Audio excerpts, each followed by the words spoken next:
উঠানে ঠাকুর ভক্ত সঙ্গে আসিয়াছেন। উঠানে শতরঞ্চি পাতা হইয়াছে, তাহার উপরে চাদর, তাহার উপরে কয়েকটি তাকিয়া। একধারে খোল করতাল লইয়া কয়েকটি বৈষ্ণব বসিয়া আছেন, সংকীর্তন হইবে। ঠাকুরকে ঘেরিয়া ভক্তেরা সব বসিলেন। ঠাকুর শ্রী রামকৃষ্ণকে একটি তাকিয়া লইয়া বসিতে বলা হইল। তিনি তাকিয়ার কাছে বসিলেন না, তাকিয়া সরাইয়া বসিলেন। শ্রী রামকৃষ্ণ ভক্তদের প্রতি, তাকিয়া ঠেসান দিয়া বসা কি জানো, অভিমান ত্যাগ করা বড় কঠিন। এই বিচার করছ অভিমান কিছু নয়, আবার কোথা থেকে এসে পড়ে।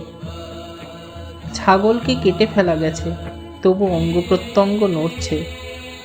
স্বপ্নে ভয় দেখেছ, ঘুম ভেঙে গেল, বেশ জেগে উঠলে, তবু বুক দূর দূর করে।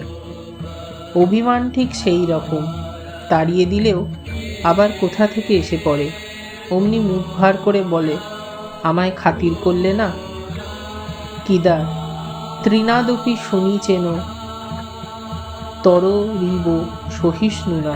শ্রীরামকৃষ্ণ, আমি ভক্তের রেণুর রেণু।